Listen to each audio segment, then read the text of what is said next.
Alright, so you ready to get into systems by substitution? Think back to the definition of a system. How many equations do we have to have? Oh yeah, that's right, we need 2. Alright, so here's your two equations in the system. The first one is 2x minus 3y equals negative 1. And the second one is y equals x minus 1. Now you need to write this on the page where you glued in the long strip that looks like this. So on that page, that's the problem we're going to be doing.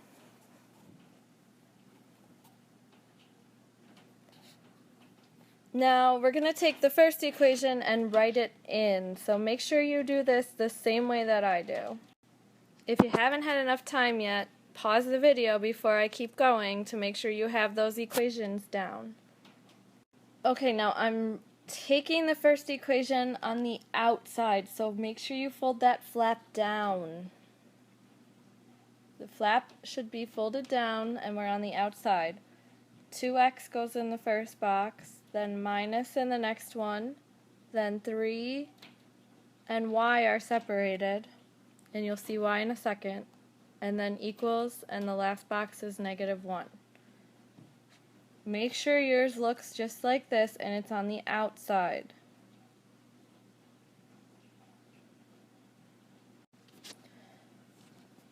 Now why did I use that equation? Remember, in substitution you're taking what you have equal to one variable and replacing it into the other equation. So I have a y equals right here, x minus 1. I have y equals, so I'm taking this x minus 1 that I have here and plugging it in for what letter? The letter that it's equal to. So I'm plugging it in for y. Meaning where I see y in the other equation, I'm going to take this x minus 1 and put it in. I know it's a little different than what you're used to, and it's going to take a little getting used to it. But I'm taking that whole thing, x minus 1, and putting it in for y because it's equal to y. So remember, when I do that, I'm going to need parentheses. So here's where I'm going to lift the flap up and put that x minus 1 in parentheses there. Okay, so lift open your flap, and where we had y, we're replacing it with what it's equal to, which is x minus 1. Now, why did we do that? Because if you look at our equation, there's only x's. There's no more x and y. We can't solve for x and y at the same time, but we can certainly solve this equation and get x by itself. So I'm going to just copy it underneath 2x minus 3 parentheses x minus 1 equals negative 1, and now we're going to get x by itself. So remind me how we get x by itself. I have a number outside of parentheses. What am I going to do with it?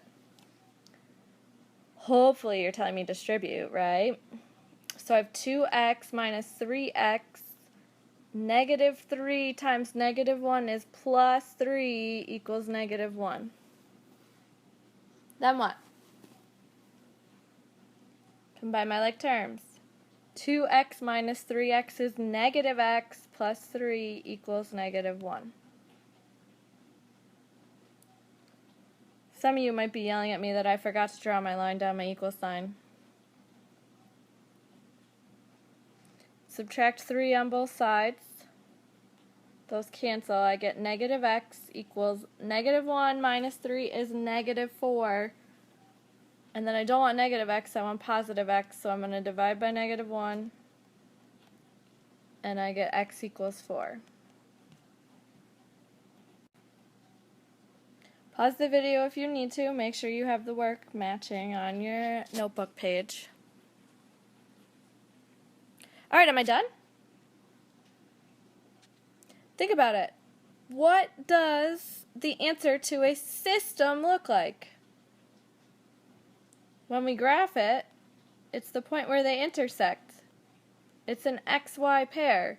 So my answer to a system needs to be an X and a Y. Right now, all I have is x is 4. So how do I get y now? Well, if I know x equals 4, I can substitute that 4 in for x into one of the original equations. You want to pick the easier one. So usually that's the one that you use to substitute in the first place. So if I know that y equals x minus 1 and x is 4, where I see x, I'm going to put 4. So y equals parentheses 4 minus 1. And now I solve that. 4 minus 1 is 3. So my final answer, or my solution to this system of equations, would be the point on the graph 4, 3. That's the final answer. Pause and make sure you have all of it.